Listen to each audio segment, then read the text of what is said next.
প্রিয় দর্শক, স্বাগত জানাচ্ছি আগামীর বাংলাদেশ অনুষ্ঠানে। আশা করি আপনারা ভালো আছেন। চলুন অনুষ্ঠানের শুরুতেই পরিচিত হয়ে নেই আমাদের দুজন অতিথির সঙ্গে। আজকে আমাদের সঙ্গে আলোচনায় রয়েছেন মেজবাউল আজম সওদাগর, চেয়ারম্যান রাষ্ট্রবিজ্ঞান বিভাগ, জগন্নাথ বিশ্ববিদ্যালয়। আরও রয়েছেন ডক্টর ফয়জুল হক, রাজনৈতিক বিশ্লেষক। আপনাদের দুজনকেই স্বাগত। আমরা শুরুতেই যাব মেজবাউল আজম সওদাগরের কাছে।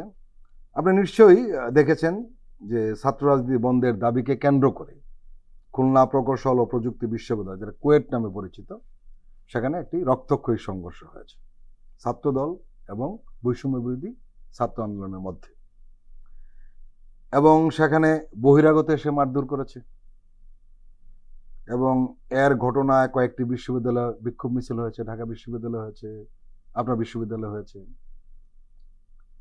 গোটা বিষয়টা আপনি কিভাবে দেখছেন? এই ফ্যাসিবাদের পতনের পর সবচেয়ে বেশি মর্মাহত হয়েছি এই গতকালকের পরিস্থিতি দেখে, কুয়েটের পরিস্থিতি দেখে। এটা এই কারণে যে এতদিন আমরা ফ্যাসিবাদের বিরুদ্ধে আমরা লড়াই করছিলাম এবং ফ্যাসিবাদের পতনের পর আমরা দেখলাম যে ফ্যাসিবাদের দোসররা বিভিন্ন রূপে আমাদের সোসাইটিতে কেওয়াস সৃষ্টি করার জন্য বিভিন্ন রূপে তারা আসছিল। আমরা হিন্দু দেখলাম, হিন্দুদের বিভিন্ন মুভমেন্ট, আমরা আনসার বাহিনীকে দেখলাম। এরকম গভর্নমেন্টের হিসাবে 137 মানে 137 বার এই ধরনের মুভমেন্টকে মোকাবেলা করতে হয়েছে। আমরা কেউ অবাক হয়নি। আমি ব্যক্তিগতভাবে মর্মাহত হলাম এই কারণে যে আমাদের নিজেদের মধ্যে এমন একটা লড়াই আমরা দেখলাম, যে লড়াইটাকে যে কনফ্লিক্টগুলোকে আমরা ফ্যাসিবাদী আমলে দেখেছিলাম, তার চরিত্র এবং তার প্রেক্ষাপট সম্পূর্ণ ফ্যাসিবাদী চরিত্রের সাথে মিলে যাচ্ছে। এটা আমাদেরকে, শুধু আমাকে না, আমার মনে হয় যে বাংলাদেশের যারাই ফ্যাসিবাদ বিরোধী মূল্যবোধ এই মুহূর্তে ধারণ করে তারা সবাইকে গতকালকের ঘটনা মর্মাহত করেছে। আমার কাছে সবচেয়ে অবাক লেগেছে যে পুলিশ এসেছে কয়েক ঘন্টা পরে, যেটা আমরা জানতে পারছি যে 10 মিনিটের মধ্যে পুলিশ আসা সম্ভব ছিল, কিন্তু 10 মিনিটের মধ্যে পুলিশ আসেনি। সেই পুলিশ কয়েক ঘন্টা পরে এসেছে এবং এর মধ্যে মারাত্মক ধরনের হতাহত হয়েছে ছাত্ররা। তো পুলিশ যদি আসতো, এই অন্তত আমরা যে ধরনের কনফ্লিক্টই থাক, যে ধরনের মতবিরোধী থাক, বৈষম্য বিরোধী ছাত্র আন্দোলন বা ছাত্র দলের মধ্যে যে কনফ্লিক্টটা তৈরি হয়েছে, এটা যাই থাক, অন্তত হতাহতটা আমরা এড়াইতে পারতাম, কিন্তু সেটা আমরা এড়াইতে পারলাম না। আমার মনে হয় এই মুহূর্তে ইনভেস্টিগেশনের জন্য সবচেয়ে গুরুত্বপূর্ণ পয়েন্ট হচ্ছে এটা, যে পুলিশ কেন সময় মতো সেখানে আসলো না এবং আমাদের ছাত্ররা কেন এভাবে দুই পক্ষে ছাত্র আবার সেই পুলিশের উপর নির্ভরশীল।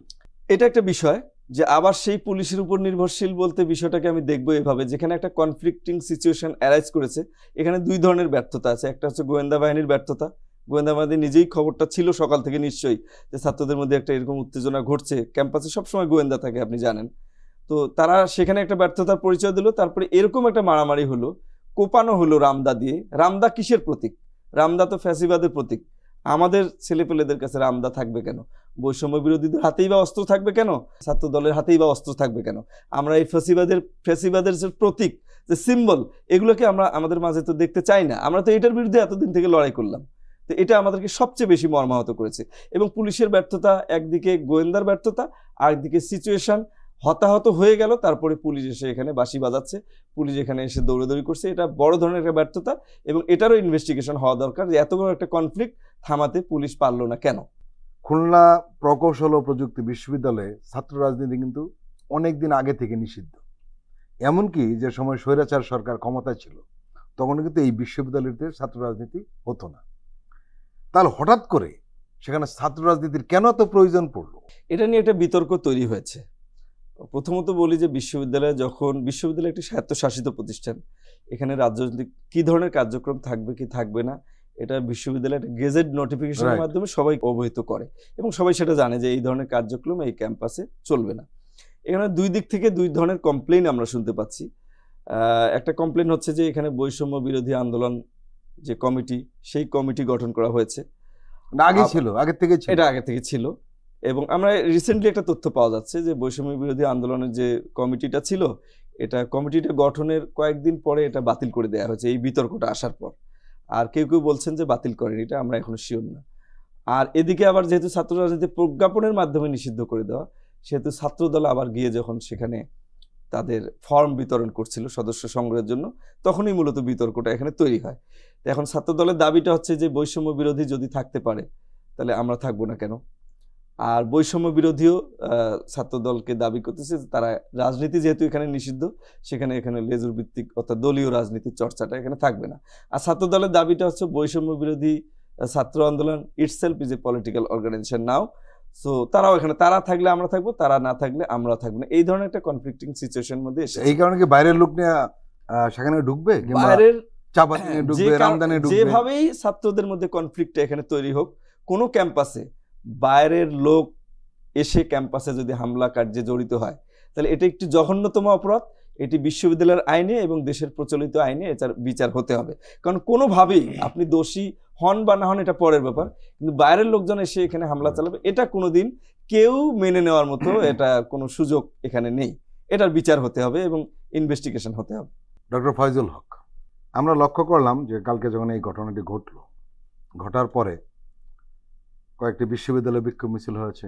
ঢাকা বিশ্ববিদ্যালয়ে বড় ধরনের বিক্ষোভ করেছে বৈষম্য বিরোধী ছাত্র আন্দোলন, এবং সেখানে হাসনাত আবদুল্লাহ একটি বক্তব্য দিয়েছেন ছাত্রদলের উদ্দেশ্যে, এবং খুব কড়া ভাষায় বলেছেন যে ছাত্রলীগ গেছে যে পথে, আপনারা যাবেন সে পথে।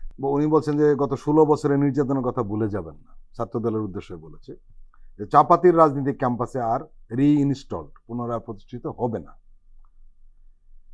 আবার ছাত্র দল সভাপতি ঢাকা বিশ্ববিদ্যালয়ের গণেশ চন্দ্র রায়, উনি বলেছেন যে একটি গুপ্ত সংগঠন ক্যাম্পাসে মব সৃষ্টি করে বোঝাতে চাইছে ছাত্রলীগের মতোই ছাত্রদল ক্যাম্পাসে সন্ত্রাসী কার্যক্রম পরিচালনা করছে। যারা ক্যাম্পাসে ছাত্র রাজনীতি নিষিদ্ধ করতে চায় তারাই ক্যাম্পাসগুলিতে নামে বেনামে বিভিন্ন দোকান খুলে বসেছে। এখানে মব কথাটা ব্যবহার করা হয়েছে। কিছু লোক মব কথাটা বাংলাদেশে খুব ইন্ট্রোডিউস করানোর চেষ্টা করছে। ছাত্রদল কেন আবার ইন্ট্রোডিউস করানোর চেষ্টা করছে আমরা ঠিক জানি না। এবং ছাত্রদলের সমস্ত বক্তব্য কিন্তু শেষ পর্যন্ত গিয়ে নাম উচ্চারিত না হলেও আমরা লক্ষ্য করছি শিবিরের দিকে তারা অঙ্গুলি নির্দেশ করে, এবং তাদের মধ্যে একটা ধারণা রয়েছে বৈষম্য বিরোধী ছাত্র আন্দোলনটা শিবিরের লোকজন প্রচুর পরিমাণে রয়েছে। এটা সাধারণ তারা ধারণা করে এবং সেই অনুযায়ী এক ধরনের ট্রিটমেন্ট করার চেষ্টা করে।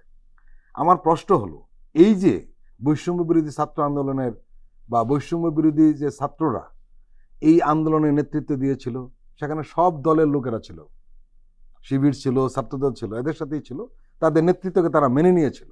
আজকে যদি এই ধরনের বিবাদ এবং মারামারিতে খুনোখুনিতে জড়িয়ে যেতে চায় তাহলে কি হবে?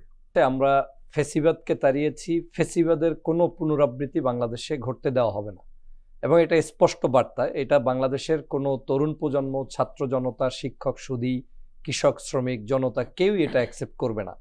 আওয়ামী লীগ যে আচরণ করেছে হুবহু সেই আচরণ যদি আপনার মধ্যে পরিলক্ষিত হয়, বাংলাদেশের জনগণ আপনাকেও সেই পথেই পাঠাবে।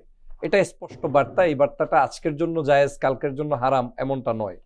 যেমনটা আপনি দেখেছেন যে 5ই আগস্ট কিন্তু যখন সংগঠিত হয়েছে, সেটা একটি ছাত্র জনতার ব্যানারে এসে সমগ্র রাজনৈতিক দলকে একভূত হতে হয়েছে। এখানে কিন্তু তখন এই ছাত্র জনতাকে নাজায়েজ বলে আমরা তাদের পিছনে দাঁড়াই নাই বলে এমন কোনো বক্তব্য কোনো রাজনৈতিক সংগঠন দেয়নি। তার মানে যখন যে কোনো বিশ্ববিদ্যালয়ে রাজনীতি হারাম ছিল কিংবা করা যাবে না বলে আপনার কোনো ধরনের আইন ছিল, সেই অবস্থাতেও ফ্যাসিবাদী হাসিনাকে মুক্ত করার জন্য ছাত্র জনতার আন্দোলনটা জায়েজ ছিল। অতএব সেই বৈষম্য বিরোধী আন্দোলন, তাদের কার্যক্রম কিন্তু এখনো শেষ হয়ে যায়নি। এই বৈষম্য বিরোধী আন্দোলন তখনই বিলুপ্তি হবে যখনই এই বৈষম্য বিরোধী আন্দোলনের কার্যক্রম রাজনীতিতে সরাসরি দলীয় নিবন্ধন পেয়ে আলাদাভাবে নতুন করে যাত্রা শুরু করবে। সেদিন থেকে আপনি এটাকে একটা প্রতিদ্বন্দ্বী জায়গায় নিয়ে আসতে পারবেন। ফ্যাসিবাদের দোসরদের এখন পর্যন্ত পতন ঘটাতে পারিনি। বহু জায়গায় লুকিয়ে আছে তাদের লোকেরা। বৈষম্য বিরোধী আন্দোলনের কার্যক্রম আরো বেগবান করা দরকার প্রতিনিয়ত, কারণ আমরা দেখছি এই ফ্যাসিবাদের দোসরদেরকে তাড়াতে হলে একমাত্র বাংলাদেশে বৈষম্য বিরোধী আন্দোলন সদা জাগ্রত সৈনিকের ভূমিকা পালন করছে। এখানে কোনো দল পেশে কথা বললে কোনো সুযোগ নেই। আমাদের বাংলাদেশেই এখন অনেক রাজনৈতিক দলের নেতাকর্মীরা বিভিন্ন উপায়ে বক্তব্য দিচ্ছেন, যেই বক্তব্যগুলো সরাসরি ফ্যাসিবাদকে আজকে প্রমোট করছে, এবং তাদের কথাগুলোকেই আমরা আবার রিব্যাক করাচ্ছি। যেটা হাসিনা বর্ডারের পাশে বসে বলছে, সেটাই আবার এই দেশে বসে কেউ কেউ কথা বলছে, কিন্তু 5ই আগস্টের আগে তো এই কথা তারা বলে নাই। তো সেই জায়গা থেকে যদি আপনি ক্যালকুলেট করেন, আমি মনে করি সেখানে কোনো অবস্থাতেই বৈষম্য বিরোধী আন্দোলন প্রত্যেকটি ক্যাম্পাসে তাদের কার্যক্রম চালাতে কোনো অসুবিধার কথা নয়, এবং সেভাবে তাদেরকে আনাও আমাদের উচিত হবে না। তাদেরকে তাদের জায়গায় কাজ করতে সুযোগ দিতে হবে। যে ঘটনাটি গতকালকে ঘটেছে, আপনি দেখেন বিশ্ববিদ্যালয়ে এই দা, ছুরি, রামদা এই কার্যক্রমগুলো কারা চালাতো?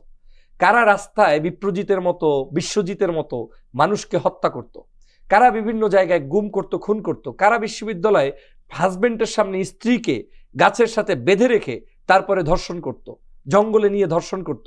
এই যে সেঞ্চুরি, এই সকল কার্যক্রম যাদের সাথে জড়িত, এমনকি লকব দেওয়া আছে যে হাতুড়ি লীগ, এই শব্দটা তো আমরা বানাইনি। আপনি ইউটিউবে অনলাইনে সার্চ দিবেন, শব্দ চয়ন করলেই হাতুড়ি লীগের সাথে আওয়ামী লীগ চলে আসবে, ছাত্রলীগ চলে আসবে, যুবলীগ চলে আসবে, চাপাতি লীগ চলে আসবে। তো সেই চাপাতি লীগের আবির্ভাব বাংলাদেশের জনগণ 5 তারিখের পরে কারো কাছ থেকে কাম্য করে না। সে হোক জামাত শিবির, হোক ছাত্রদল, হোক ওই হেফাজতে আন্দোলন কিংবা ইসলামী আন্দোলন, বাংলাদেশের কোনো ছাত্র অর্গানাইজেশন এই চাপাতি লীগের কার্যক্রমের পুনরাবৃত্তি ঘটাতে পারবে না।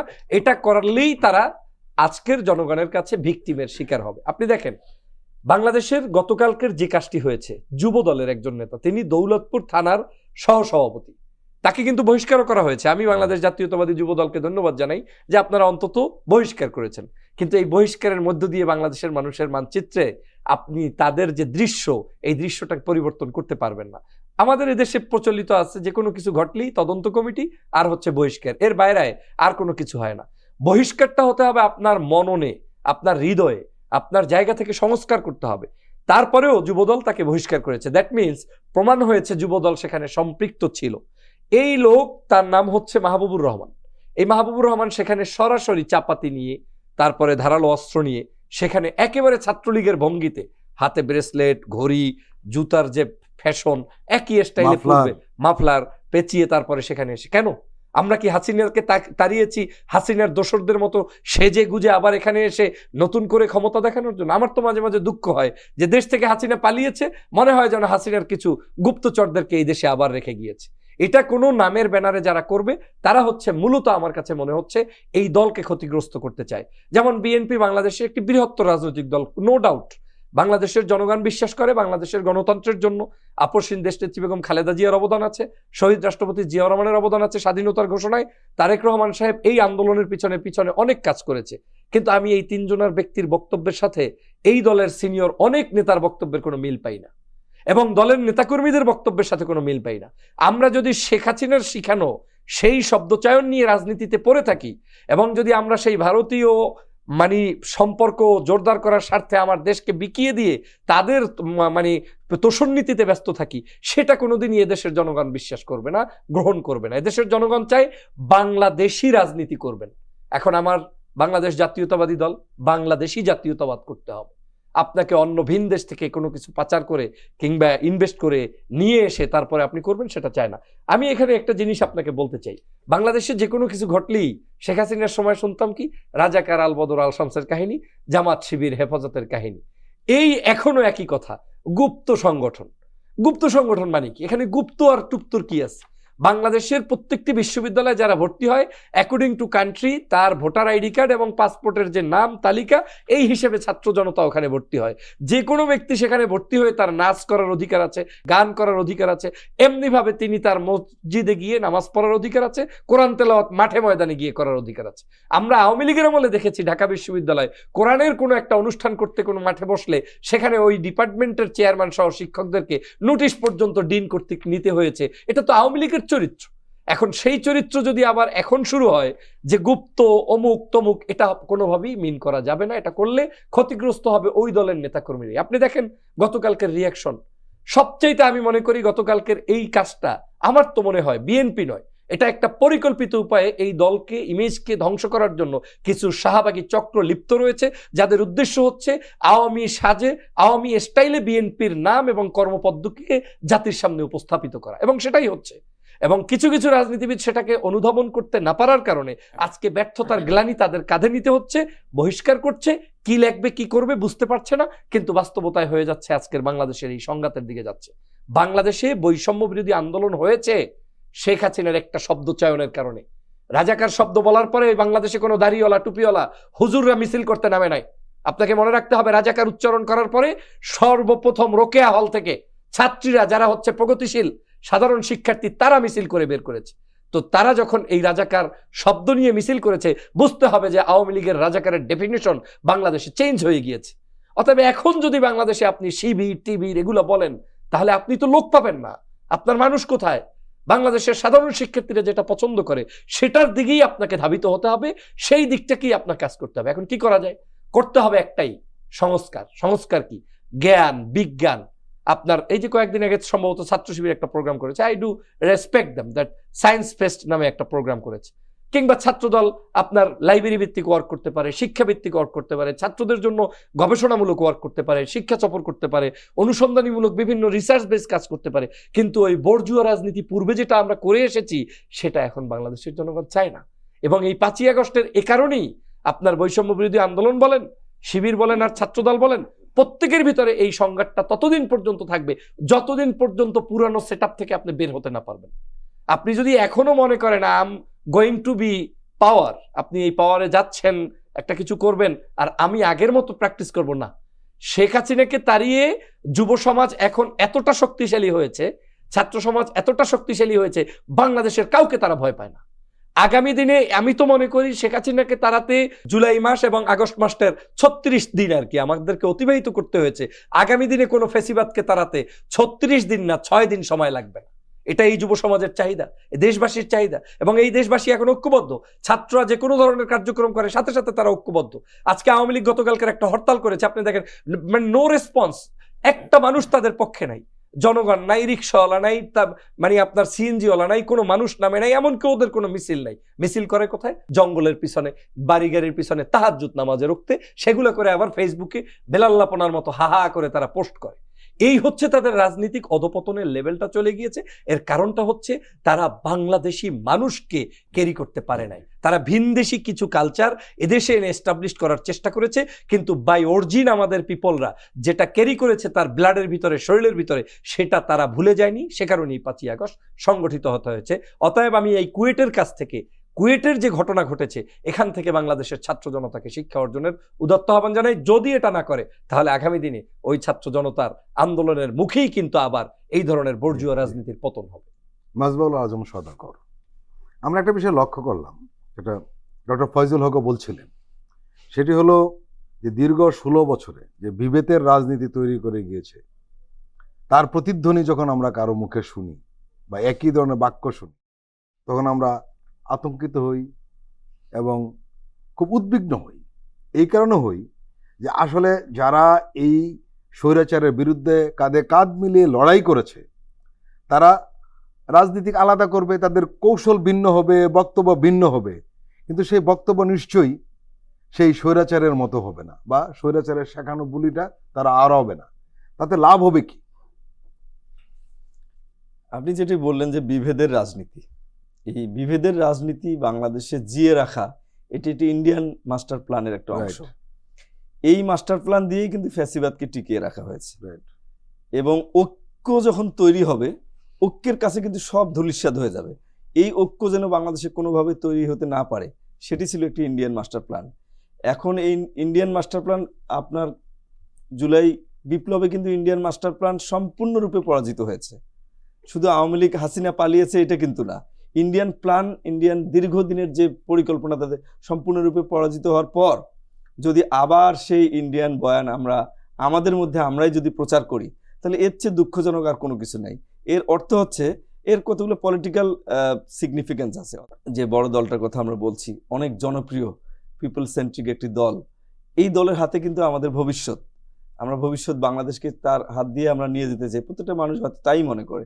কিন্তু এখন সেই দলের বক্তৃতা বিবৃতিগুলো আমি কিছুদিন থেকে খেয়াল করছি, এবং সাথে সাথে তারেক রহমানের বক্তৃতা বিবৃতিগুলোকে আমি মাঝে মাঝে মেলানোর চেষ্টা করি।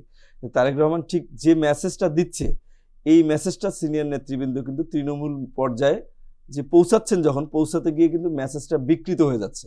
আমি আহ্বান জানাবো, গতকালকে তারেক রহমানের বক্তব্যটা যে আপনি শুনেন, বা তিস্তা মহাপরিকল্পনা নিয়ে যে প্রোগ্রামটা হলো, সেখানে তারেক রহমান যে বক্তব্য দিলেন, এই বক্তব্যটার মধ্যেও কিন্তু পরিষ্কারভাবে ভারতের সাথে আমাদের সম্পর্ক কি হবে ভবিষ্যতে, এবং ইতিপূর্বে ভারত আমাদের সাথে কি আচরণ করেছে। উনি কিন্তু একটা মূল্যবান কথা বলেছেন যে ভারত শেখ হাসিনার স্বৈরাচারের সাথে সম্পর্ক রাখে, সম্পর্ক এদেশের জনগণের সাথে কোনো সম্পর্ক নেই। তাহলে এই মেসেজটাই বাংলাদেশের জাতীয়তাবাদ কথার অর্থ কি? আমি নিজের দেশকে এই দেশের মানুষের যে মূল্যবোধ, এই দেশের মানুষের যে চিন্তাভাবনা, এই দেশের মানুষের যে কালচার, এই ভূখণ্ডের মানুষের যে কালচার, এইটার সুপ্রিমেসি আমি সারা ওয়ার্ল্ডকে দেখাবো। এই মূল্যবোধ আমাদের শ্রেষ্ঠ, এটা আমি প্রমাণ করব। আমি যদি অন্য দেশের কালচারাল এস্টাবলিশমেন্ট এখানে আমি নিয়ে আসি, অন্য দেশের চিন্তা ভাবনাকে যদি এখানে আমি পেনিট্রেট করতে দেই এবং সেটা যদি আমি জনগণের সামনে গিয়ে প্রচার করি, তাহলে তো আমার নিজের কবর নিচেই আমি রচনা করছি। তা আমার মনে হয় বড় শীর্ষ দলটির কিছু কিছু নেতৃবৃন্দ, সবাই না, এই জিনিসটার দিকে অবশ্যই খেয়াল করবেন যে আমাদের রাজনৈতিক আদর্শ কি, আমরা যে কথা বলছি এটা কি বাংলাদেশি জাতীয়তাবাদের যে মূল্যবোধ, যে পলিটিক্যাল আইডিওলজি, তার বাইরে যাচ্ছে কিনা আমার কথা, এটা কিন্তু ভালোভাবে খেয়াল রাখতে হবে। আর ইন্ডিয়ার সাথে আমাদের সম্পর্ক কি হবে, এইটা আমার মনে হয় বাংলাদেশের একজন স্কুলের ছাত্রও এখন জানে যে ইন্ডিয়া আমাদের দেশে কি পরিমাণ ক্ষতি করেছে স্বাধীনতার পর থেকে এখন পর্যন্ত। কিন্তু প্রশ্ন হলো, যদি স্কুলের ছাত্র জানে, তাহলে এই বিজ্ঞ রাজনৈতিক নেতারা জানেন না কেন? সবকিছু এখন জানে, মানে জনগণ এবং সাধারণ ছাত্র এবং ছোট ছোট বাচ্চারাও জানে যে ইন্ডিয়া আমাদের জন্য কতটা ক্ষতিকর, আমাদের রাজনীতির জন্য, আমাদের অর্থনীতির জন্য, আমাদের কালচারের জন্য, আমাদের সার্বভৌমত্বের জন্য কতটা হুমকি স্বরূপ তাদের পলিসি, তাদের পরিকল্পনা, তাদের দীর্ঘদিনের আচরণ, এটা সবাই জানে। এই জানার পরেও যদি আমি ওই বয়ানকে যদি কোনোভাবে সামনে নিয়ে আসার চেষ্টা করি, এটা জনগণ কিভাবে নেবে, আমার মনে হয় সেই ক্যালকুলেশনটা প্রত্যেকটা নেতৃবৃন্দের, প্রত্যেকটা রাজনৈতিক দলের একবার করে করা উচিত। আমি বিএনপিকেও বলবো এই কথা, জামাতে ইসলাম সহ সব রাজনৈতিক দলকে বলবো যে সেই ফ্যাসিবাদী বয়ান, সেই ইন্ডিয়ান ন্যারেটিভ যেন আবার জনগণের সামনে নিয়ে আসা না হয়। এবং গণ অভ্যুত্থান যে সংগঠিত হয়েছে, তাকে সবাইকে আমি রিকোয়েস্ট করবো যে গণ অভ্যুত্থানের স্লোগানগুলোতে তারা যেন খেয়াল করে, দিল্লি না ঢাকা, ঢাকা ঢাকা। সারা বাংলাদেশে স্কুল, কলেজে, বিশ্ববিদ্যালয়ের প্রত্যেকটা জায়গায় এই স্লোগান উচ্চারিত হয়েছে। তো এটার যে দৃষ্টি না দিয়ে আমি কিভাবে রাজনীতি করব, আমি কিভাবে জনগণের সমর্থন পাবো, এটা চিন্তা না করে একটা রাজনীতিবিদ যদি কথা বলে, তাহলে তার রাজনৈতিক প্রজ্ঞা কতটুকু, এটা নিয়ে আমার সন্দেহ আছে। যে রাজনীতিবিদ জনগণের পারসেপশনকে ধরতে পারে না, জনগণের মূল্যবোধ বিরোধী কথা বলে, তার সেখানে তিনি কিভাবে রাজনীতি করবেন? আমি সবাই না, কেউ কেউ যাদের কথা শুনে আমরা মর্মাহত হচ্ছি, বিএনপি এবং জামাত এবং সহ ছোট ছোট যত দল, সবাইকে আমি বলবো, উপদেষ্টা মাহফুজের একটা ফেসবুক স্ট্যাটাসের কথা আপনাকে স্মরণ করা দিতে চাই। তিনি কিন্তু একটা ভুল বক্তব্য দেওয়ার পরে, যখনই পাবলিক পারসেপশন উনি বুঝতে পেরেছেন যে আমি একটা ভুল বলে ফেলেছি, উনি কিন্তু সাথে সাথে আমার জানা মতে দুইটা স্ট্যাটাস দেখেছি। প্রথমটাতে একটু মৃদুভাবে ক্ষমা চেয়েছেন, দ্বিতীয়টাতে কমপ্লিটলি সরাসরি ক্ষমা চেয়েছেন। এটি হচ্ছে একজন, কেউ যদি রাজনীতি করতে চায় বা রাজনীতিবাদ বা যেই ভুল করুক, ফ্যাসিবাদ থেকে আমাদের এটা শিক্ষা নেওয়া উচিত যে ভুল করার সাথে সাথে পরের দিনে যেন আমার ক্ষমা চেয়ে নেই। ক্ষমা চাইলে এর জনগণের সামনে আমার অ্যাকসেপ্টেন্স আরো বাড়বে, কমবে না কখনো। সুতরাং পিপলস পারসেপশনটাকে বোঝা একটা রাজনীতিবিদের সবচেয়ে বড় যোগ্যতা। এবং পিপলস মূল্যবোধের বিরোধী, পিপলস পারসেপশনের বিরোধী কোনো কথা যদি কেউ বলে, তাহলে সেই রাজনীতিবিদ আমার মনে হয় পরিবর্তিত প্রেক্ষাপটে তার রাজনৈতিক প্রজ্ঞা নিয়ে প্রশ্ন ওঠার সম্ভাবনা রয়েছে যে তিনি আসলে টিকে থাকতে পারবেন অথবা জনগণের সমর্থন পাবেন কি পাবেন না। এই বিষয়টাতে দৃষ্টি দেওয়ার জন্য আমি সকল রাজনৈতিক দলের নেতৃবৃন্দকে আমি আপনার মাধ্যমে আজকে অনুরোধ জানাচ্ছি। প্রিয় দর্শক, আমরা এখন একটি বিরতি নিচ্ছি, আপনারা আমাদের সঙ্গেই থাকুন।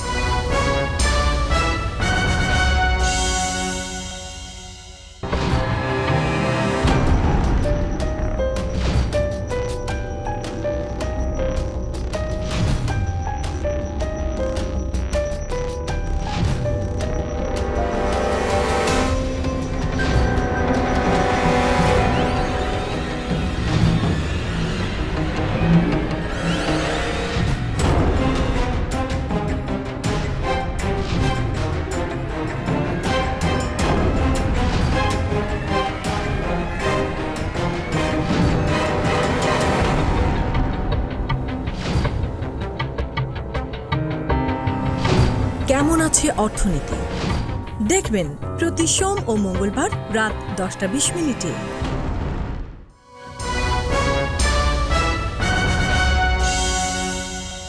আবারও স্বাগত আগামীর বাংলাদেশ অনুষ্ঠানে। আজকে আমাদের সঙ্গে আলোচনা রয়েছেন মেজবাউল আজম সওদাগর, আর রয়েছেন ডক্টর ফয়জুল হক।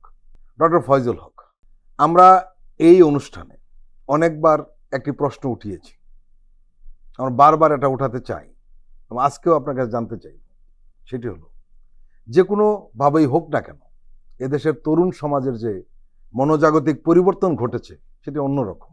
সেটি হলো এদেশে প্রো আওয়ামী লীগ এবং প্রো ইন্ডিয়ান রাজনীতি চলবে না। এখন প্রশ্ন হলো যে এই যে চেতনা বা এই যে মানসিকতা তৈরি হয়েছে তরুণদের মধ্যে, এই বিষয়টি রাজনৈতিক দলগুলো কেন অনুধাবন করতে পারছেন না? আমরা আরেকটি কথা এখানে বলেছি যে দেয়ালের ভাষা পড়ুন, তারা দেয়ালের ভাষা পড়ছেন না কেন? এবং এই না পড়ার কারণে কিন্তু এই সংকটগুলি তৈরি হচ্ছে। আসলে এখান থেকে বেরিয়ে আসার উপায় কি? দেখেন, আমাদের 5 তারিখের আন্দোলনটা শুধুমাত্র বাংলাদেশের ভোটাধিকারের জন্যই হয়েছে এমনটা নয়। বাংলাদেশের মানুষ ভারতীয় আধিপত্যবাদের বিরুদ্ধে স্পষ্ট লড়াই করেছে। চট্টপাখাত লেগেছে শুধু শেখ হাসিনার কাঁধে নয়, গালে নয়, সেটা লেগেছে সরাসরি ভারতের কাছেও। এবং বাংলাদেশের এই পরিবর্তনের জন্য পৃথিবীর মধ্যে যদি কোনো ব্যক্তি সবচেয়ে বেশি স্যাড হয়, কষ্ট পায় এবং তার নির্ঘুম রাত কাটাতে হয়, সেটা হচ্ছে ভারত। এবং ভারতের নরেন্দ্র মোদী সরকার সহ তারা সবাই মিলে এটা নিয়ে অস্থির ছিলেন। আর অস্থির ছিলেন বিধায় পৃথিবীর কোনো জায়গায় খুনি শেখ হাসিনা যখন স্থান পায় নাই, একমাত্র এই খুনিকে স্থান দিয়েছে কিন্তু পার্শ্ববর্তী দেশ ভারত। সেখানেও আমাদের সাথে তারা, আমাদের যে একটা পররাষ্ট্রনীতির সম্পর্ক রক্ষা করা উচিত ছিল, সেটা দেশের সাথে তারা রাখে নাই, তারা খুনির সাথে রেখেছে। এবং এটাই আমরা গত 16 বছর পর্যন্ত বলেছি যে বাংলাদেশের পররাষ্ট্রনীতি হবে ম্যান টু ম্যান, আমার ওয়েম্যান, আমার পিপল, তার পিপল, এই পিপলের সাথে পিপলের সম্পর্ক হবে, রাষ্ট্রের আমার সাথে তার সম্মান এবং আত্মমর্যাদার ভিত্তিতে সম্পর্ক হবে। কিন্তু গত 16 বছর কি হয়েছে? গত 16 বছর শুধু শেখ হাসিনার সাথে, আওয়ামী লীগের সাথে সম্পর্ক হয়েছে ভারতের, এবং ভারত সেটাকে ব্যবহার করে আমার দেশ থেকে যা ইচ্ছা তাই করে নিয়েছে। তো সেই কারণেই স্বভাবতই বাংলাদেশের তরুণ সমাজ, যুব সমাজ, টেকনোলজির যুগে তো কাউকে আর বোবা বানিয়ে রাখতে পারবেন না, একটা সময় হয়তো পেরেছেন। এখন সবাই তার হাতে মোবাইল আছে, ফোন আছে, ইন্টারনেট সবকিছু ব্যবহার করছে। সে প্রতিনিয়ত জানছে যে কে আমাকে দিচ্ছে, কে আমাকে দিচ্ছে না, কে আমার 71-এর বন্ধু সেজে আমার 71-এ যারা আমার উপরে জুলুম অত্যাচার করেছে কিংবা আমাকে তোষণ করেছে, আমার উপরে জুলুম নির্যাতনের পাশাপাশি আমার দেশ থেকে সবকিছু কেড়ে নিয়েছে, যাদেরকে বলছি, তাদের চাইতে আবার নতুন করে এই 53 বছর পরে কারা নিয়ে যাচ্ছে সবকিছু, সেই জিনিসটা মানুষ কিন্তু উপলব্ধি করতে পারছে। বিধায় এই ভারতীয় আধিপত্যবাদের বিরুদ্ধে আমাদের লড়াই হয়েছে।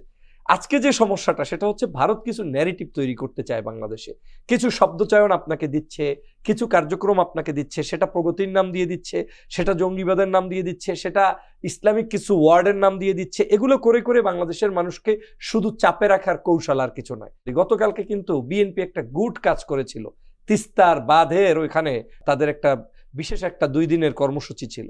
দেখেন, আমার কাছে মনে হচ্ছে এই যে গতকালকের কুয়েটে যে কর্মকাণ্ডটি ঘটলো, এটা তিস্তার এত সুন্দর একটি কার্যক্রমকে যাতে জাতির কাছে ফ্ল্যাশ না হতে পারে, সেজন্য এই অপকর্ম এমনও হতে পারে কোনো একটি সংস্থার বিশেষ উদ্যোগে ওখানে বিএনপি যুবদলের নাম লাগিয়ে, মানে নাম বলতে কি, তারা তো সদস্যই, কিন্তু তারা হয়তো তাদের কোনো একজন এজেন্টের সদস্য এবং একই সাথে দলের সদস্য, সেই লোকগুলো ওখানে ঘটিয়ে এত বিশাল একটি অর্জনকে জাতির সামনে মুছে দিল। কারণ আমরা যেই তিস্তার বাঁধের কারণে আজকে জাতি যে ক্ষতিগ্রস্ত হচ্ছে, দেশ ক্ষতিগ্রস্ত হচ্ছে, সেটা যাতে বিশ্বব্যাপী না ছড়ায়, সেই কাজটি কিন্তু কৌশলে তারা করেছে। তার মানে তাদের আধিপত্য কিন্তু বন্ধ হয়নি, তারা কিন্তু প্রতিনিয়ত এই কর্মকাণ্ডটি করছে। দেখেন, বাংলাদেশ থেকে মানুষকে আয়নাঘরে নেওয়া হলো, গুম করা হলো, খুন করা হলো, সেগুলোর সময় আপনি কিন্তু মব জাস্টিস বলতেন না, আপনাকে নতুন করে ন্যারেটিভ তৈরি করে দেওয়া হলো। কত বড় সুফি সাধকের দল আওয়ামী লীগ আর শেখ হাসিনা, যে কিনা 2000 মানুষকে গুলি করে হত্যা করে রক্ত দিয়ে গোসল করে, সেই নেত্রী পালিয়ে গিয়েছে, সেই নেত্রী আবার আমার দেশের মানুষদেরকে শিখাচ্ছে। আর এদেশের কিছু বুদ্ধিজীবী হঠাৎ করে বুদ্ধি বনে যাওয়া, যারা আওয়ামী লীগ পালিয়ে যাওয়ার পরে হতাশ হয়েছে, হার্ট ব্লক ছিল, তারা এখন নতুন করে রাজনীতিতে হাওয়া লাগাচ্ছে, মব জাস্টিস বলছে। What is the meaning of mob justice? আজকের এইগুলোকে মব জাস্টিস বলে, যেখানে আজকের আওয়ামী লীগ নিজেরাই বলেছে যে তারা ক্ষমতা থেকে যাওয়ার পরে কমপক্ষে 5 থেকে 10 লক্ষ মানুষ নিহত হবে। আমি আজকের এই বিটিভির প্রোগ্রামে বলতে চাই, বাংলাদেশের কেউ বলতে পারবে না আমাদের বৈষম্য বিরোধী আন্দোলন কিংবা সাধারণ কোনো অর্গানাইজেশন, এদেশের দলীয় কোনো ব্যক্তিরা কাউকে কোনো ধরনের অন্যায়ভাবে হত্যা করেছে, এর কোনো নজির নাই। যদি 2-1টা ঘটনা হয়ে থাকে, সেটা ন্যাচারাল ডেথ যেটা বাংলাদেশের সাধারণত হয়, সেই ধরনের কোনো কার্যক্রম হয়তো থাকতে পারে। কিন্তু আজ যদি এই একই সিচুয়েশন অন্য কোনো দলের ক্ষেত্রে হয়তো, ধরেন খালেদা জিয়া গেছে বিমানে পালিয়ে, আর সেই সময় আওয়ামী লীগ আসছে এই দেশে ক্ষমতায়, কিংবা তত্ত্বাবধায়ক সরকার আমলে আওয়ামী লীগ সারা দেশের পাহারা দিচ্ছে, পথে পথে মোড়ে মোড়ে আপনার লাশ আর লাশ পড়ে থাকতো, এবং সেগুলো পশু পাখিতে খেত, বিদেশে এগুলোর উপরে প্রচার হইতো যে বাংলাদেশ থেকে একজন স্বৈরশাসকের বিদায়ের পরে লাশ আর লাশ। এটাই বাংলাদেশের আমাদের যে পরিবর্তন হয়েছে, আমরা যে সফট কর্নারের, আমরা যে ভালো মানুষ, এর প্রমাণ এটা। কিন্তু এই কাজগুলো তারা করতে চায়। আপনি দেখেন, গতকালকের একটা লোক পোস্ট করেছে সৌদি আরব থেকে, সম্ভবত সোহাগ গাজী নামের এক ভদ্রলোক, বিএনপি পরিচয় ধারণ করতে চায়, কিন্তু আমি মনে করি এরা বিএনপি টিএনপি না, এগুলোকে বিএনপি ধারণ করতে গেলে, শাহবাগীরা এদেরকে নিয়ে প্যাট্রোনাইজ করতে গেলে বিএনপিরই আপনি ক্ষতি করছেন। যেমন তিনি বলছেন শিবির কোপানো জায়েজ ছিল, আছে, থাকবে। তার মানে আওয়ামী লীগের আমলে ওরা মানুষ নয়, ওরা শিবির। আমার দেশ পত্রিকায় আমি একটা লিড নিউজ একসময় পড়েছিলাম, শিবির বলতে গেলে সে আর মানুষ হইতে পারবে না। এই যে কনসেপ্টটা তৎকালীন সময় তৈরি করেছে, একই কনসেপ্ট আবার নতুন করে ছাত্র দলের মাধ্যমে, ভিন্ন কোনো দলের মাধ্যমে প্রমোট করার চেষ্টা করছে যে আগে কোপানো জায়েজ ছিল, এখনো আছে, ভবিষ্যতেও করবে। দ্যাট মিনস ভবিষ্যৎ বাংলাদেশটা কোন দিকে যাচ্ছে সেটা আপনার এই স্ট্যাটাস থেকে দেখতে পাচ্ছেন, সেটা আপনার কুয়েটের ঘটনা থেকে দেখতে পাচ্ছেন। এই বাংলাদেশ তো বৈষম্য বিরোধী আন্দোলনের ছাত্ররা চায়নি এবং সেটা করবে না। এখন এই ভারতীয় আধিপত্যবাদ থেকে বাংলাদেশের জনগণ যেটা রক্ষা করতে বুঝতে পেরেছে, রক্ষা করতে চায়, আমার রাজনীতিবিদরা চায় না। চায় না কেন জানেন? দোটানায় অবস্থান করছে। কেউ কেউ মনে করে আমার মন্ত্রিত্ব কিংবা এমপি হওয়ার জন্য এখনো মনে হয় আমার ভারতের কোনো একটা করুণা ছাড়া হতে পারবো না। না, বাংলাদেশের জনগণ, আপনি আগামী ইলেকশনের দিকে তাকিয়ে দেখবেন, মার্কা নয় ব্যক্তির নির্বাচন হবে। অনেক জায়গায় আছে যারা এখনো ভারতের পা চাটছে, প্রত্যেকে 0% ভোট পেয়ে এমনকি তার জামানত হারাবে, যদিও তিনি জামাত থেকে ইলেকশন করে কিংবা বিএনপি থেকে করে, কারণ দালালদেরকে এদেশের মানুষ আর ভোট দেবে না। ভারতের বিরুদ্ধে কঠোর অবস্থান আপনার থাকতে হবে, জনগণের কাছে দেশের জন্য কঠোর অবস্থান থাকতে হবে। এদেশের ধর্মীয় মূল্যবোধ, মানবিক মূল্যবোধ, সামাজিক মূল্যবোধ এবং সাংস্কৃতিক মূল্যবোধ, এই মূল্যবোধের পক্ষে আপনাকে থাকতে হবে। এটা থেকে আপনি যা করেন আপনার পাশে তারা থাকবে। অতএব এই রাজনীতিবিদরা যারা বুঝতেছে না, তারা এখনো ওই 16 বছর যে কারণে বুঝতে অক্ষম ছিল, একই কারণে তারা এখন অক্ষম এবং তারা মাঠে ময়দানে ধরা খাবে বলে আমি মনে করি। কিন্তু সাধারণ শিক্ষার্থীরা এই জায়গাটায় কিন্তু আমাদেরকে বারবার ওয়ার্নিং দিচ্ছে যে প্লিজ লুক ইনটু আস। আজকে 36,000 থেকে 50,000 শিক্ষার্থী হাত নাই, চোখ নাই, পঙ্গু। আজকে তারা অবস্থা এই হয়ে গিয়েছে। আবার আপনার দেখেন যে 2,000 মানুষ হত্যা হয়েছে। আমার তো মাঝে মাঝে কষ্ট হয়ে এলে মনে হয় কি জানেন, শেখ হাসিনার একটা কাজ সবচেয়ে ভুল ছিল, সেটা হচ্ছে তিনি যাদেরকে আয়নাঘরে নিছেন এদেরকে না নিয়ে এই যারা এখন শেখ হাসিনার প্রীতি দেখাচ্ছে, আওয়ামী লীগ প্রীতি দেখাচ্ছে, ভারতের প্রীতি দেখাচ্ছে, এই লোকগুলোকে যদি নিয়ে যেতেন, লুৎফুজ্জামান বাবরকে যদি না নিতেন, কিংবা ওই যে আমান আল আজমি, মীর কাসেম আলীর ছেলে আরমান ব্যারিস্টার, তাদেরকে না নিতেন, তারপরে এই যে এমিলিয়াস আলীর মতো পরিবারকে যদি আজকের ওই রকম মানে তার হাজবেন্ডকে এমিলিয়াস আলীকে হারাতে না হতো, ওই জায়গাগুলোতে আমি নাম বললাম না আজকে, যেই সকল রাজনীতিবিদরা এখন বিভিন্ন দলের ভিতরে ঢুকে ওদেরকে প্যাট্রোনাইজ করছেন, তাদেরকে নিয়ে যেত, তাহলে তারা বুঝতো যে কত ধানে কত চাল, এবং এই আয়নাঘর কাহাকে বলে, মানুষ কাহাকে বলে, মব জাস্টিস কাহাকে বলে, রাজনীতি কাহাকে বলে, এবং ভারতীয় আধিপত্যবাদের বিস্তারটা কাহাকে বলে, এবং মানুষকে যে বিনা বিচারে হত্যা করা যায়, গুম করা যায়। আপনার কি মনে নাই কুষ্টিয়া ইউনিভার্সিটির আপনার 4টা ছাত্র একসাথে বের হলো, সেই মোকাদ্দেস সহ, তারা আজ পর্যন্ত মায়ের ঘরে ফিরে আসে নাই। করুণা হয়, সাগররণী হত্যা হয়েছে আজ পর্যন্ত 104 বারের অধিক, এখন মনে হয় 10 বার হয়ে গিয়েছে। তাদের সবকিছু চেঞ্জ হয়ে গিয়েছে, কোনো পরিবর্তন হয়েছে? আমরা সাংবাদিক থেকে শুরু করে, আলেমোলামা থেকে শুরু করে, রাজনীতিবিদ থেকে শুরু করে সবাই কিন্তু তখন ভিকটিমের শিকার ছিলাম, কেউ আমরা কিন্তু মুক্ত হইনি। কিন্তু আজও আমরা এখনো তাদের প্রীতি দেখাই। এটা আমাদের, আমি মনে করি, চরম অধপতনের একটা সিগন্যাল মাত্র শুরু হয়েছে। তবে আমার আত্মবিশ্বাস আছে, ছাত্র জনতা যেহেতু আছে, এদেশে ওই সকল চাটুকার দিয়ে আগামীর বাংলাদেশ ধ্বংস করতে পারবে না। এদেশ আমাদের এগিয়ে যাবে, এদেশকে আমাদের কি এগিয়ে নিয়ে যেতে হবে। সেজন্য রাজনৈতিক পট পরিবর্তন যেটা এখন হয়েছে, এটা আরো পরিবর্তন হবে, সেজন্য আমাদের অপেক্ষা করতে হবে। মেজবাউল আজম, আমরা বারবার একটি কথা বলছি যে এখন একটা আদর্শিক লড়াই হবে সামনে রাজনীতিতে। ফাঁকা বলি বা আমরা যেটা বলি রাজনৈতিক ভাষায় পল্টনের ময়দানে বক্তৃতা বা মেঠো বক্তৃতা কিন্তু রাজনীতি চলবে না। এই কারণে চলবে না, এই ধরনের বক্তব্য তরুণ সমাজ নেয় না, একদম প্রত্যাখ্যান করে। প্রত্যাখ্যান করেছে না, প্রত্যাখ্যান করছে। কারণ হলো তাদের পড়াশোনা, তাদের চিন্তার যে মাত্রা, সেই লেভেলটা এই রাজনৈতিক দলগুলো ধরতে পারছে না বা পৌঁছতে পারছে না। এখন আমার প্রশ্ন হলো যে এই গতানৈতিক রাজনীতি বাংলাদেশে আদৌ চলবে কি? প্রত্যেকটা স্টুডেন্ট সামনের দিনে পরিবর্তন চায়, অর্থাৎ পরিবর্তন চায় বলতে গণ অভ্যুত্থানের যে চেতনাগুলো ছিল সেই চেতনাগুলোর বাস্তবায়ন চায়। অর্থাৎ গণ অভ্যুত্থানটা কেন হয়েছিল এর কারণটা তাদের কাছে স্পষ্ট। একটা হচ্ছে বাংলাদেশের বিভাজনের রাজনীতি তারা চায় না। 2 নম্বর হচ্ছে মাঠে ঘাটে যে ফাঁকা বুলি দিয়ে রাজনীতি করত, এটা এত ভালো বোঝে ছাত্ররা, এবং এটা দেখে যে এত কি পরিমাণ হাসাহাসি করে ওই বক্তব্যগুলো যখন রাজনীতিবিদদের শুনে, এটা কেউ যদি জানতে চায় আমি রাজনীতিবিদদেরকে আহ্বান জানাবো, তারা যেন একটু মুখে মাস্ক পরে যে কোনো বিশ্ববিদ্যালয়ের ক্যাম্পাসে তারা যেন একটু আসে, এসে অন্তত র্যান্ডমলি 5 জন ছেলে এবং 5 জন মেয়ের সাথে কথা বলবে ক্যাম্পাসে। কথা বললে তারা বুঝতে পারবেন যে প্রচলিত রাজনীতিবিদদের যে গতানুগতিক ধারার যে রাজনীতি, এই রাজনীতি সম্পর্কে ছাত্রদের ধারণাটা কি। কোনো দিনও ওই রাজনীতি দিয়ে তারা ছাত্র জনতার, ইয়াং জেনারেশন এবং তাদের ফ্যামিলির সাপোর্ট তারা পাবে না। এবং আরেকটা জিনিস মনে রাখবেন, আমি সবসময় বলছি, আগামী নির্বাচনে তরুণদের দ্বারা তাদের ফ্যামিলি প্রভাবিত হবে। যে ফ্যামিলির একটা বাচ্চা বিশ্ববিদ্যালয়ে পড়ে, এবং আপনি জানেন যে প্রত্যেকটা স্টুডেন্ট গণ অভ্যুত্থানে জুলাই বিপ্লবে অংশ নিয়েছিল, তাদের কথা দ্বারা ওই ফ্যামিলি কোথায় ভোট দিবে, এটা তাদের কথা দ্বারা সবচেয়ে বেশি প্রভাবিত হবে, রাজনীতিবিদদের কথা দ্বারা এবং বক্তৃতা দ্বারা নয়। আবার সেই রাজনীতিবিদদের মধ্যে যদি ভারত প্রেম থাকে এবং ফ্যাসিবাদী বয়ান যদি ন্যারেটিভ কোনো না কোনোভাবে উনি যদি প্রচার করতে যায়, তাহলে ওই রাজনীতিবিদ আর বাংলাদেশে তার কোনো প্রতিষ্ঠা হবে না। মেজবাউল আজম, আপনি ভোটের কথা বলছিলেন, আসলে ভোটের যে বিন্যাস সেটা কিন্তু বদলে গেছে। কার কত ভোট এটা কিন্তু হিসাবটা এখন মেলানো যাবে না। এই হিসাবটা ছিল মূলত 2001-এ মোটামুটি একটা চিত্র পাওয়া গেছে, কারণ 2008-এও একজন ইলেকশন হয়েছে, সেটা আগে থেকে ক্যালকুলেট ছিল কে পাস করবে কে ফেল করবে, এর পরবর্তীগুলি তার আলোচনার বিষয় নয়। এখন এই যে ভোটের হিসাব যে রাজনীতিবিদরা নানান ধরনের বলছে, এটা আসলে একেবারেই ফেক। এই কারণে যে অনেক কিছু পাল্টে যাচ্ছে, নতুন ভোটার হয়েছে, অন্তত 4 কোটি ভোটার যারা জীবনে ভোট দিতে পারে নাই, তারা কোন জায়গায় ভোট দেবে, এটা একটি দিক। আরেকটা দিক হলো, আমরা ধরে নিতে পারি সামনে নির্বাচন আওয়ামী লীগ থাকবে না, সে স্থানীয় নির্বাচন হোক অথবা জাতীয় নির্বাচন হোক, আওয়ামী লীগের কিছু ভোট তো রয়েছে, এটা অস্বীকার করার উপায় নেই।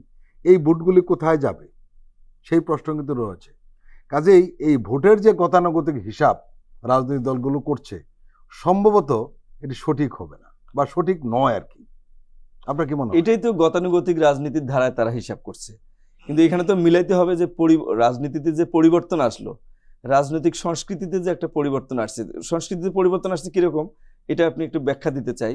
ইউনিভার্সিটিতে অনেক স্টুডেন্ট, যে বাচ্চা কাচ্চারা, ছেলে মেয়েরা, বিশেষ করে মেয়েদের কথা বলি, একটা তেলাপোকা দেখলে ভয় পাইতো, চিল্লাইতো, সেই মেয়েটা এভাবে গিয়ে গুলির সামনে গিয়ে দাঁড়িয়েছে।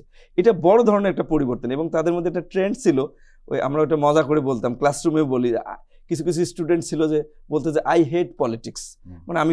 এখন একটা স্টুডেন্টও পাবেন না যে আই হেট পলিটিক্স কথাটা বলে। কেন বলে আমি এটা জিজ্ঞাসা করেছিলাম অনেক স্টুডেন্টকে। তাদের কথা হচ্ছে যে স্যার, যদি রাজনীতিতে পরিবর্তন না আসে, তাহলে অন্যদিকে যত ডেভেলপমেন্টই হোক কোনো কিছুই টেকসই হবে না, সাস্টেনেবল হবে না। সুতরাং তারা একটা ব্যাপক ধরনের পরিবর্তনের চাচ্ছে এবং এই পরিবর্তনের জন্য তারা ডিটারমাইন্ড। এখন কথা হচ্ছে ট্রেডিশনাল রাজনীতিবিদ যারা পুরনো চিন্তায় এখনো আছেন, তারা বয়সের কারণে হোক বা অন্য কোনো স্বার্থের কারণে হোক, যে কারণে হোক, তারা কিন্তু নতুন প্রজন্মের এই ট্রেন্ডসটা এখনো তারা ক্যালকুলেট করতে পারছেন না।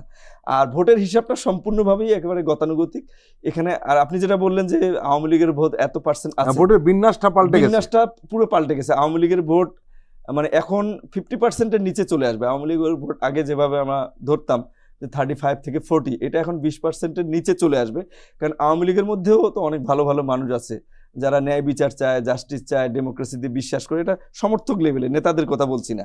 তাদের ভোটগুলো এবার আওয়ামী লীগ আর পাবে না, কারণ বহু আওয়ামী লীগের ইলেকশন হচ্ছে না, আওয়ামী লীগ দাঁড়াতে পারবে না। হ্যাঁ, এই ভোটগুলো তাহলে কোন দিকে যাবে? এই ভোটগুলো যাবে হচ্ছে যারা ফ্যাসিবাদ বিরোধী, যে যত বেশি ফ্যাসিবাদ বিরোধী এবং অ্যান্টি ইন্ডিয়ান সেন্টিমেন্ট সামনে নিয়ে আসবে, অ্যান্টি ইন্ডিয়ান কথাবার্তা বলবে, ইন্ডিয়ান আধিপত্যবাদকে সামনে নিয়ে আসবে, নতুন বাংলাদেশ গড়ার জন্য কথা বলবে, তাদের পক্ষে এই ভোটগুলো যাবে। সেটা যেই বলুক, XYZ, যেমনটি আপনি বললেন যে ব্যক্তির ভোট হবে এবার, মানে দল তো থাকবেই আলটিমেটলি, কিন্তু তারপরে ব্যক্তি একটা গুরুত্বপূর্ণ ফ্যাক্টর হবে, যে উনি ইন্ডিয়াপন্থী, উনি আওয়ামী লীগপন্থী, উনি কি পন্থী, এই জিনিসটা সামনে চলে আসবে। অর্থাৎ সামনের দিনে আদর্শিক লড়াইটা একটা বড় লড়াই হবে এবং এই আদর্শিক লড়াইটাকে ডিল করার জন্য রাজনৈতিক দলগুলোকে প্রিপারেশন নিতে হবে। আমি কোনো প্রিপারেশন এখন পর্যন্ত দেখছি না, না জামাতের পক্ষ থেকে না বিএনপির পক্ষ থেকে। দুইটা বড় দলের কথা বললাম। যেমন ধরেন আপনি ফ্যাসিবাদের তো পলিটিক্যাল যেটা উইং সেটা পালিয়েছে, কিন্তু ফ্যাসিবাদের যে কালচারাল এস্টাবলিশমেন্ট বাংলাদেশে রয়ে গেছে, এটার বিরুদ্ধে কোন রাজনৈতিক দল কি কর্মসূচি দিয়েছে আপনি দেখাতে পারবেন না। ফ্যাসিবাদের যে ইন্টেলেকচুয়াল সেটআপটা রয়েছে, সেটার বিরুদ্ধে রাজনৈতিক দলগুলোর কি পরিকল্পনা এখন পর্যন্ত আমরা কোনো কিছু জানি না। অথচ আপনাকে ফ্যাসিবাদকে পরাজিত করতে হলে তার কালচারাল এস্টাবলিশমেন্ট, তার অ্যাডমিনিস্ট্রেটিভ এস্টাবলিশমেন্ট, তার ব্যুরোক্রেটিক এস্টাবলিশমেন্ট, তার পুলিশিং, ল এনফোর্সিং এজেন্সির মধ্যে যে এস্টাবলিশমেন্ট রয়েছে, তার ইন্টেলেকচুয়াল যে এস্টাবলিশমেন্ট রয়েছে, প্রত্যেকটা জায়গায় আপনাকে পরাজিত করতে হবে। কিন্তু আমি দেখছি যে ভোট পাওয়ার রাজনীতি ছাড়া এই জায়গাগুলোতে ফ্যাসিবাদকে পরাজিত করার জন্য আমি কোন রাজনৈতিক দলের মধ্যে, যাদেরকে আমরা সফট পাওয়ার বলি, জি, এই বিষয়ে কাদের কোনো রাইট বলেছেন আপনি, যে রাজনীতিতে সফট ফ্যাসিবাদের যে সফট পাওয়ারটা ওটা কিন্তু এখনো অক্ষত রয়ে গেছে। এটার বিরুদ্ধে কোনো রাজনৈতিক দলের এখন পর্যন্ত কোনো কর্মসূচি, কোনো পরিকল্পনা, কোনো কিছুই নাই। শুধু ভোটের রাজনীতিতে আগের স্টাইলে কথা বলছে। এই আগের স্টাইলের কথাটা তরুণ প্রজন্ম যে কোনোভাবেই মেনে নিবে না, এইটা যত তাড়াতাড়ি রাজনীতিবিদরা বলবে, both BNP and Jamaat Islami, তত তাড়াতাড়ি দেশের জন্য মঙ্গল।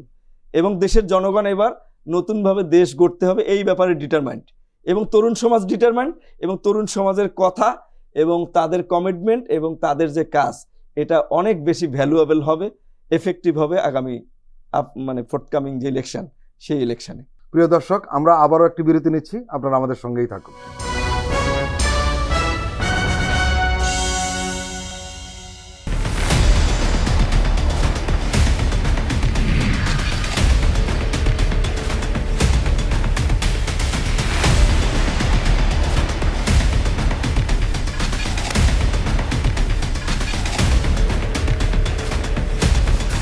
নিপীড়নের স্মৃতি, প্রযোজনা মোহাম্মদ হাসান রিয়াদ ও গোলাম মোর্শেদ। দেখবেন প্রতি শুক্র ও শনিবার সন্ধ্যা 7টায়।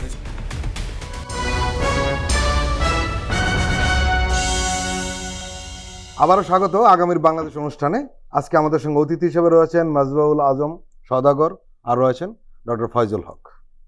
ডক্টর ফয়জুল হক, আমাদের সবার আগে দাবি হওয়া উচিত ছিল এই খুনিদের বিচার হওয়া, এবং সব রাজনৈতিক দলগুলোর এ ব্যাপারে সোচ্চার থাকা দরকার ছিল যে কেন এখনো বিচার হচ্ছে না।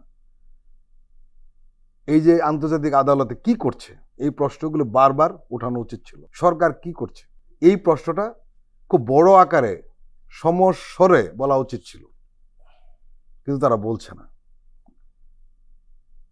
দ্বিতীয়ত, এই পুনর্বাসন, স্বৈরাচারের পুনর্বাসনের বিষয়টা সবাই একযোগে বলা উচিত ছিল, এদের পুনর্বাসন চলবে না। কিন্তু আমরা এই ব্যাপারে দেখছি তারা বলছে বা ভিন্ন ভিন্ন সুরে কথা বলছে। এবং আরেকটা জিনিস আপনি নিশ্চয়ই লক্ষ্য করেছেন যে সব বিষয়ে না বলার একটা প্রবণতা, সংস্কার না, স্থানীয় নির্বাচন না, নিষিদ্ধ না, তাহলে কি হবে? এই রাজনৈতিক দলগুলির ভূমিকা খুব প্রত্যক্ষ করছে কিন্তু এই তরুণ সমাজ এবং সাধারণ মানুষ। এবং সবচেয়ে দুঃখজনক হলো যেটা, এই রাজনৈতিক দলগুলো ক্ষমতা আসলে কি করবে বা কি করতে পারে জাতির জন্য, ইতিমধ্যে কিন্তু তারা টের পেয়ে গেছে। কারণ এই রাজনৈতিক দলগুলো কিছু কিছু কাজ করছে। কুয়েটের যে আলোচনা করছিলাম সেটা একটি উদাহরণ। আপনি এটিকে কিভাবে ব্যাখ্যা করবেন? না, এখানে তো স্পষ্ট হয়েছে যে বাংলাদেশ আগের নিয়মে চালাতে কেউ পারবে না। বিশেষ করে বিচারের ব্যাপারটা আমাদের খুব অরিট করে। না, এটা খুব জোরালো দাবি হওয়া উচিত ছিল। রাইট। তো বিচারের জন্য বাংলাদেশের এই 5 তারিখের পরে প্রথম কাজটাই তো হচ্ছে 5 তারিখের আগ পর্যন্ত শেখ হাসিনা যে অন্যায়গুলো করেছে, বিশেষ করে এই জুলাই মাসে এবং 5 তারিখের আগ পর্যন্ত যে খুনগুলো করেছে, মানুষকে অঙ্গহানি করেছে, তার বিচার সবার আগে হবে। এবং সবার আগে বাংলাদেশ থেকে যদি কোনো ফ্যাসিলিটিসও ভোগ করতে হয়, তাহলে এই শহীদ পরিবার এবং আহত পরিবারগুলো ভোগ করবে। তারপরে রাজনীতিবিদরা এমপি হবেন, মন্ত্রী হবেন, চেয়ারম্যান হবেন, মেম্বার হবেন, ডিসি হবেন, এসপি হবেন, ইটস আপ টু ইউ। কিন্তু আপনি যদি যারা আপনার দেশটাকে 16 বছর পরে মুক্ত করে দিয়ে গেল, তাদের পরিবারগুলো নিগৃহীত থাকে, বিচারের জন্য কাঁদতে হয়, তারা বিচার পাবে না, এবং সেজন্য আপনার কোনো স্টেটমেন্ট নাই। এখান থেকেই তো ক্লিয়ার ধারণা হয়ে যাচ্ছে যে আপনি বাংলাদেশের কোনো পরিবর্তন চান না। আপনি বাংলাদেশের কোনো যেই মেজাজে, যেই সেন্সে বাংলাদেশের জনগণ 5 তারিখে ঐক্যবদ্ধভাবে হাসিনাকে তাড়িয়েছে, সেই সেন্স আর আপনার সেন্সের মধ্যে আকাশ পাতাল পার্থক্য। এই পার্থক্যটা ক্লিয়ার হয়ে যাওয়ার কারণে যে সমস্যাটা হবে সেটা ব্যালটের পেপারে দেখতে পাবেন। জনগণের মধ্যে এবং রাজনৈতিক দলগুলোর মধ্যে এখনকার যে তারতম্য বোঝা যাচ্ছে, সেটা থেকে স্পষ্ট যে সাদা কাগজ দিয়ে মার্কা কিংবা ব্যক্তির নাম যখন যাবে, জনগণ আর একটা বিপ্লব সেখানে দেখাবে 5 তারিখের পরে। 5 তারিখের যেভাবে হয়েছে ঠিক সেরকম একটা বিপ্লব ওখানেও দেখতে পাবেন। কারণ জনগণ তো এই বিচারের অপেক্ষায় আছে, জনগণ তো সংস্কারের অপেক্ষায় আছে, জনগণ তো সাংবিধানিক সংস্কার চায়, জনগণ তো হাসিনার লেখা সকল কিছু একেবারে ডাস্টবিনে ফেলে দিতে চায়, জনগণ তো বিচার চায়, জনগণ তো স্থানীয় নির্বাচন আগে চায়, জনগণ এরকম বহু কিছু চায়, যেগুলো আমরা বিভিন্ন নামে বেনামে বিভিন্ন উপায়ে এটার বিরোধিতা করছি। এখন বিরোধিতা কেন করছি আমি যেহেতু প্র্যাকটিসিং ওইভাবে যেটা পূর্বে আমি করেছি। পূর্বের রাজনীতির সাথে বাংলাদেশের রাজনীতির যে পরিবর্তন হয়েছে, সেটা কেন জানি আমাদের বয়স্ক লেভেলের জায়গা থেকে কিংবা দায়িত্বশীল জায়গা থেকে তারা অনুধাবন করতে পারছে না। এখন অনুধাবন না করারও অনেক কারণ আছে। 16 বছর বাংলাদেশে ইলেকশন হয় নাই, উনি জানে না যে ওনাকে এখন দাঁড়াইলে কয়টা ভোট দিবে, উনি ব্যালট পেপারের হিসাব ওনার কাছে নাই। উনি 16 বছর আগে নির্বাচন করছে, সেইখানে একটা জনগণের এক ধরনের টার্গেট ছিল, যেমন আমাকে আওয়ামী ঠেকাতে হবে। আওয়ামী লীগ ঠেকাতে গিয়ে কি করতে হবে, ওই বাংলাদেশের সব জামাত, হেফাজত, চরমনাই বলেন, ওই ইসলামী পন্থী লোক বলেন, বিএনপির সাথে গিয়ে জোয়ার দাও। এই যে একটা অপশন ছিল, সেই অপশন তো শেষ 5 তারিখের পরে। বাংলাদেশে এখন আর কেউ আপনার নারায় তাকবীরের স্লোগান দিয়া আর ধর্ম বিক্রি করে ভোট চাইলেই আপনাকে ভোট দেবে এমনটা না। আবার কেউ আপনার জাতীয়তাবাদের স্লোগান দিয়ে আপনি ভোট চাইলেই ভোট চাই দেবে এমনটা না। বাংলাদেশের জনগণ দেখবে যে ওর নারায় তাকবীর কি বেশভূষার নারায় তাকবীর, এইটা কি শেখ হাসিনার নারায় তাকবীর, ধর্ম বেচার নারায় তাকবীর, নাকি এটা রিয়াল বাংলাদেশের ইমানের ভিত্তিতে তেজস্বী নারায় তাকবীর, যেগুলো ওই কলেজ ইউনিভার্সিটির ছেলেরা টাই প্যান্ট ব্লেজার পরে রাস্তায় দিয়েছে যখন শেখ হাসিনা সংসদে নারায় তাকবীর উচ্চারণ করা নিষিদ্ধ করে তার সংসদ সদস্যরা, সেই সময় কিন্তু ঢাকার রাজপথে স্কুল কলেজ যারা দিয়েছে। অতএব সেই চেতনাটা যারা লালন করতে পারবে তারা কিন্তু বাংলাদেশের আগামীর রাজনীতিতে সাইন করতে পারবে। আপনি দেখেন বাংলাদেশের জনগণ আসলে কি চায়। জনগণ চায় যে জনগণের সেবক হতে হবে। আপনি লক্ষ্য করেন জনগণ কি চায় সেটা তো 5ই আগস্ট বলে দিয়েছে, রাইট আমরা নতুন করে কি চাইবে? রাইট। আমার এই বাংলাদেশে 5 তারিখে সরকার আমরা যেটা এখন গঠন করেছি, 5 তারিখে হাসিনা পতনের পরে, তখনই ডিসিশন দিয়ে পৃথিবীর মধ্যে সবচাইতে বেশি ম্যান্ডেট প্রাপ্ত গভর্নমেন্ট হচ্ছে বর্তমান ডক্টর মোহাম্মদ ইউনূস সাহেব, এই নোবেল লরিয়েট ইউনূস সাহেবের গভর্নমেন্ট। এরকম আর কোনো গভর্নমেন্ট পৃথিবীতে নাই যে সমগ্র জাতি, গোষ্ঠী, হিন্দু, মুসলিম, বৌদ্ধ, খ্রিস্টান, নায়ক, শিল্পী, সাহিত্যিক, ইমাম, কারি, মুয়াজ্জিন সবাই মিলে বলেছে যে আপনারা দেশটাকে চালাবেন। এখন কি জন্য চালাবেন? খেলাধুলা করার জন্য? আপনি এখানে ওই বর্জীয় রাজনীতি এস্টাবলিশ করার জন্য? পূর্বের রাজনীতিবিদরা কি বলবে সেগুলো করার জন্য? এখানে সরকারকেও কিন্তু একটা জিনিস রোল প্লে করতে হবে, সেটা হচ্ছে তারা কি জনগণের সরকার নাকি পূর্বের রাজনীতিবিদের সরকার? বাংলাদেশের জনগণ এখন আর ওই রাজনীতিবিদের রিপ্রেজেন্ট হিসেবে এদেরকে দেখতে চায় না, সরকারকে দেখতে চায় জনগণের রিপ্রেজেন্ট হিসেবে। তো জনগণের রিপ্রেজেন্ট হিসেবে আমরা 5 তারিখে সিদ্ধান্ত দিয়ে দিয়েছি সবাই মিলে যে আমরা একটা ফেসিবাদ থেকে মুক্ত পেয়েছি, নতুন ফেসিবাদে ঢুকবো না। আমরা বাংলাদেশকে নতুনভাবে গড়ব, যেই বাংলাদেশ হবে সোনার বাংলাদেশ, যেই বাংলাদেশ হবে আসলেই বৈষম্যহীন একটি সুন্দর বাংলাদেশ। এবং সেটা করার জন্য দুঃখ হলেও বলতে হচ্ছে যে আমাদের কিছু কিছু রাজনীতিবিদ অবশ্যই ফেল করেছে। এবং এটা বুঝবেন, আমি আপনাকে চ্যালেঞ্জ ছুড়ে দিলেও আমি কখনোই এটা আমার বিশ্বাস যে আমি আশাহত হব না। নির্বাচনী মাঠে এই ব্যক্তিরা অবশ্যই ধরা খাবে, যারা ভারতীয় আধিপত্যবাদের এই জিনিসটাকে এখনো কাঁধে নিয়ে নিয়ে ঘুরছে, যারা এখনো আওয়ামী লীগের ফ্যাসিজমের সুশীলগিরি করতে গিয়ে তাদের পদলোহন করছে, তাদেরকে বিভিন্ন জায়গায় আশ্রয় প্রশ্রয় দিচ্ছে। এটা জনগণ চায় না। এদেশের জনগণ কি চায় জানেন? এদেশের জনগণ আওয়ামী লীগ শুনতেই চায় না। এই আওয়ামী লীগের ভালো ভার্সন, মধ্যম ভার্সন, উত্তম মাধ্যম, এইগুলো কোনো কিছু শুনতে চায় না। আওয়ামী লীগের আবার ভার্সনই হতে পারে না। যেই লোকটা একবার শেখ হাসিনার আওয়ামী লীগ করে, সেই লোকটা চিরদিনের জন্য বাংলাদেশের সমগ্র জায়গা থেকে তার নামটাকে নিয়ে নিয়েছে দেশদ্রোহী হিসাবে, এবং এটা প্রমাণ হয়েছে 16 বছরে। আপনি যদি তাই না হয়, 5ই আগস্টের পরেও কিন্তু প্রমাণ হয়েছে হ্যাঁ, তাদের মধ্যে কোনো অনুশোচনা নেই। নেই।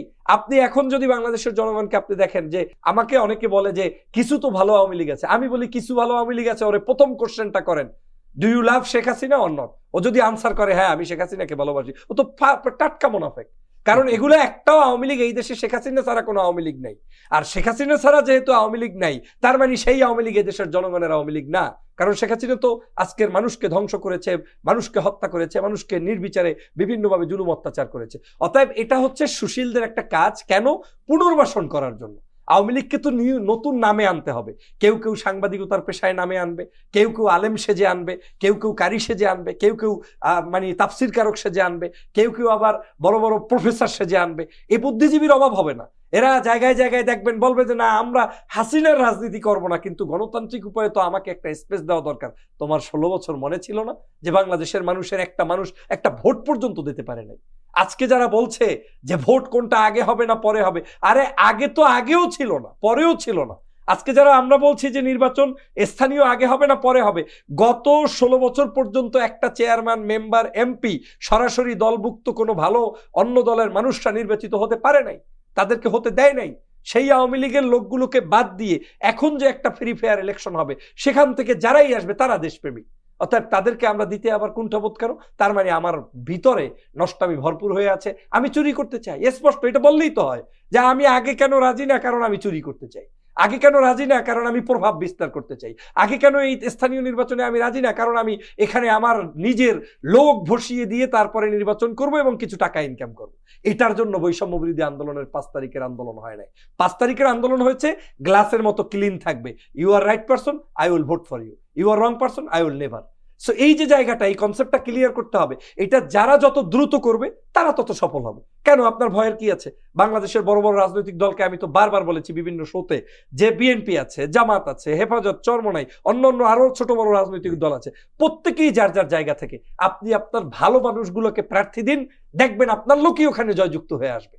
কিন্তু চোর দেবেন, ডাকাত দেবেন, সেগুলো নিয়ে আবার সমাজ বিনির্মাণ করবেন, সেটা 5 তারিখে দেয় নাই, আগামীতেও কিন্তু আপনাকে দিবে না বলে আমার মনে হচ্ছে। মেজবাহুল আজম সওদাগর, এই 5ই আগস্টের চেতনা থেকে আমাদের বেরিয়ে যাওয়ার কোনো সুযোগ নেই। এক, আরেকটা, অনেকে মনে করে যে এই তরুণটাকে ব্যর্থ হবে, কিন্তু তাদের কার্যক্রমে কিন্তু সেটি মনে হয়নি। আমরা 32 নম্বর বাড়িটির পরিণতি দেখেছি এবং তারা কিন্তু থেমে নেই। এবং এই তরুণরা, আপনি নিশ্চয়ই লক্ষ্য করেছেন যে এই তরুণরা কিন্তু এরা জানে যে বিপ্লবের পরে কি কি ষড়যন্ত্র হয়, প্রতি বিপ্লব, নানান ধরনের ষড়যন্ত্র, তারা কিন্তু খুব ওয়াকিবহাল। এবং তরুণরাই সজাগ রয়েছে কারণেই এখনো ফেসিবাদ মাথাচাড়া দিয়ে উঠেনি। এবং তারা গলা বের করার চেষ্টা করেছিল কোনো কোনো রাজনৈতিক দলের বক্তৃতার সহযোগিতায়, কিন্তু 32 নম্বরের ঘটনা তারা কিন্তু আবার গর্তে ঢুকতে বাধ্য হয়েছে। কাজেই এই তরুণদেরকে বাদ দিয়ে বা তাদেরকে তুচ্ছ তাচ্ছিল্য করে এদেশে পলিটিক্স কি সম্ভব? রাজনীতিবিদদেরই উচিত এটা ইউনিভার্সিটিগুলোতে গিয়ে, কলেজগুলোতে গিয়ে ছাত্রদের সাথে কথা বলা, যে তারা কি চায়। এবং 32 নম্বরের যে কথাটা বললেন, এই 32 নম্বর এবং আরো কিছু ঘটনাবলী এরকম হয়েছে যে ফ্যাসিবাদের বিরুদ্ধে আবার কিভাবে স্ট্রং হয়েছে, এটার মধ্য দিয়ে যে বোঝা যাচ্ছে যে যখনই কোনো অন্যায় অবিচার মাথাচাড়া দিয়ে ওঠার চেষ্টা করবে, তরুণরা আর বসে থাকবে না, প্রত্যেকটা জায়গায় তারা দাঁড়িয়ে যাবে।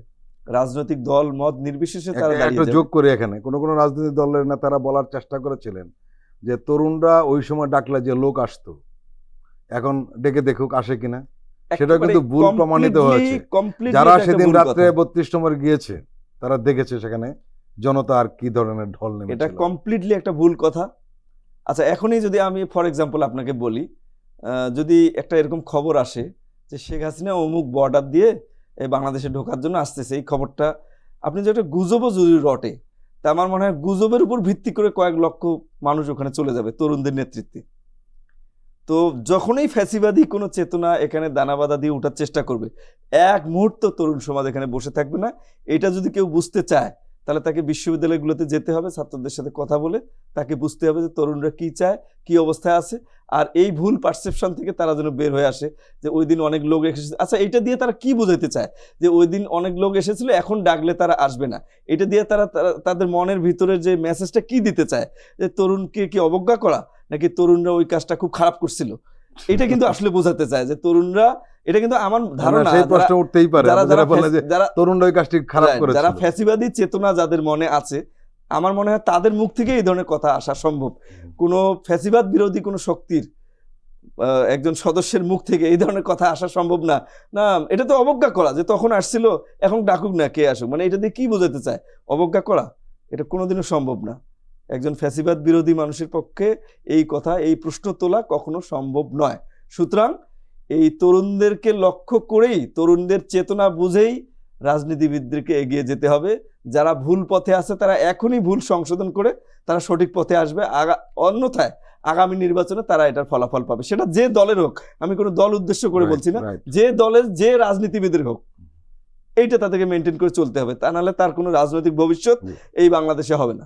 মেজবাহুল আজম সওদাগর এবং ডক্টর ফয়জুল হক, আপনারা দুজনেই আমাদের দীর্ঘ সময় দিলেন, আপনাদেরকে আন্তরিক ধন্যবাদ। প্রিয় দর্শক, আজকের অনুষ্ঠান আমরা এখানেই শেষ করছি। আপনারা ভালো থাকবেন, সুস্থ থাকবেন। আল্লাহ হাফেজ।